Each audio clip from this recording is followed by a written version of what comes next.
How's it going, guys? Chad here from Take It or Leave It, here with a movie review for you for the film Hokum. A horror writer visits an Irish inn to scatter his parents' ashes, unaware the property is said to be haunted by a witch. Alright, with all that down, let's get into the pros and the cons, starting with the pros. Well, the first thing that I gotta mention is that this film was directed by Damian McCarthy, the guy who directed Caveat and Oddity. And if you've been watching my videos for a while, you might know that I think Caveat is basically a modern horror masterpiece. It's absolutely terrifying. It's got a little bit of humor in it, and if you haven't seen it yet, then you gotta check it out. It's on Shudder and AMC Plus, or you can watch it for free on Tubi. Then Oddity came out a couple of years ago, and I was in the minority. I still liked it, but I did think it was a little bit of a downgrade from Caveat, but the film still had great direction like it did in Caveat, even though I thought it wasn't quite as good. Well, I'm happy to report that I think Hokum is actually a step up from Oddity, even though it doesn't quite get to that Caveat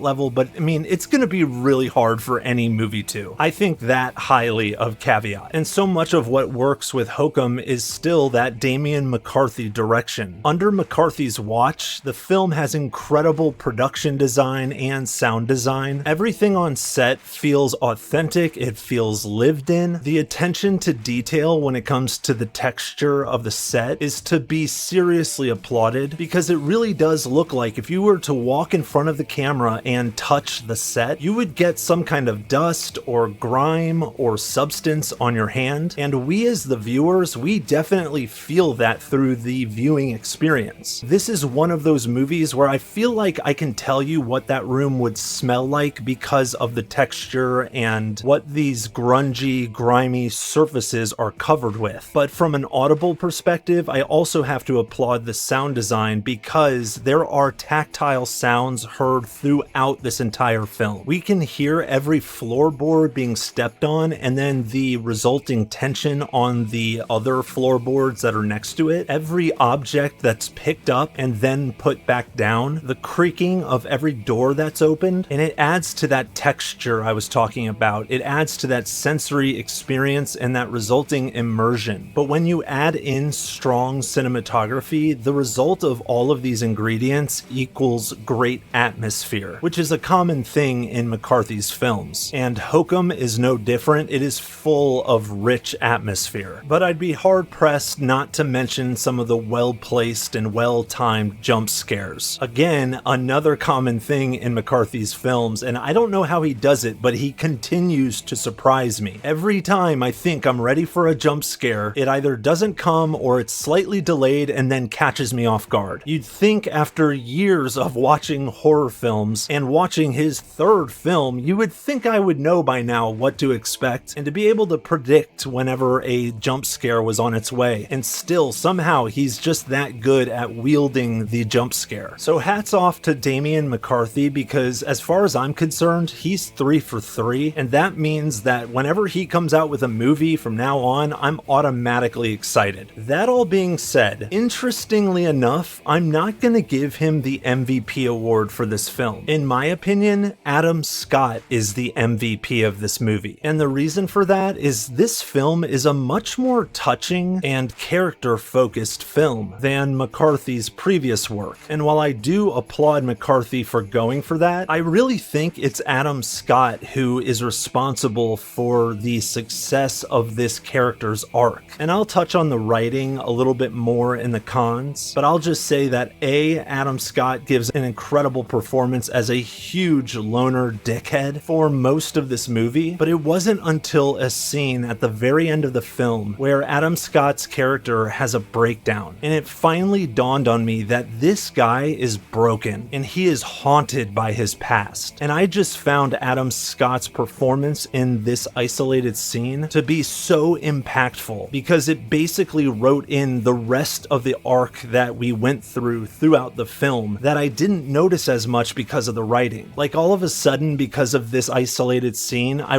had like an epiphany. I was like, oh my god, I get it now. And it's really Adam Scott's touching, powerful performance in this scene that unlocked that for me. So there's a lot of credit to go around, but in my opinion, Adam Scott ended up bringing everything together for me. So that's why I give him the MVP award. But now it's time to get to some of the issues that I had with the film. And let's just get right into what I alluded to a second ago, which is that from my perspective, the character arc in this film is not as well written as I would have hoped it'd be. It just felt to me like it took a little bit of a back seat for the second act, and then it wasn't until that scene that I mentioned that I finally realized, oh shit, there's a really good character arc here, or at least one that has potential, because I'm still wondering what exactly was the catalyst for Adam Scott's character's transition and his arc. But like I said, I found Adam Scott's performance so emotionally devastating that in my mind, I kind of was like, oh, okay, fine, I don't quite get it, but clearly there's an arc here. I just wish it was more clear leading up to that really powerful scene. But going on to another issue I had with the film, I think that part of the reason this arc was tough to kind of pull together was because the plot for this film, it gets a little convoluted at times, and it's juggling a lot in the first act. I'll be honest, we started getting into the film and I started wondering, wait, what the hell is this film about? Like, what's going on exactly? Where are we going? And I checked my watch and saw that we were about 25 to 30 minutes into the film at that point. Now, to be fair, shortly thereafter, it starts to become clear where we're going, but still, 30 minutes into a movie and being kind of clueless what the movie's about and where it's going, that's not exactly ideal. And the other thing that I think suffers as a result of this convoluted plot is the witch in this film. I mean, I've been going on for a while now, and I haven't talked about the witch that was brought up in the synopsis once. And not unlike Adam Scott's character's arc, the witch almost feels like it took a back seat during the writing process, as her presence felt more reactionary and less of an integral part of the story. She's creepy as hell though, and there's one jump scare toward the end of the film where she looks terrifying and it literally made me jump. I just wish they found more of a home for her in this script. But all things considered, guys, I think that this is a really good film, and I think it's a step up from Oddity. So if it looks interesting to you or you're a fan of Damian McCarthy, it's definitely worth a watch, and I highly recommend that you check it out opening weekend with an audience, because the jump scares, it's gonna be a lot more fun with an audience, trust me. And I gotta give Hokum a 7.7 out of 10. But those are just my thoughts, take it or leave it. What do you guys think? Are you looking forward to this film? Are you a fan of Damian McCarthy's prior work? Let me know down in the comments section, let's talk about it. And if you enjoyed this video but you want more information about what's on my watch list, what I'm currently watching, the kind of ratings I'm giving these films, as well as upcoming releases I'm looking forward to, don't forget to follow me on track.tv. My username is TIOLI_reviews. The link is in the description box. Go ahead and click it and start following me on Tracked, and I look forward to seeing you over there. And as usual, guys, thank you so much for stopping by my channel. I really appreciate it. Don't be afraid to hit that like and subscribe button. And until next time, I'm Chad from Take It or Leave It, and I'll check you later. Check you later. Check you later.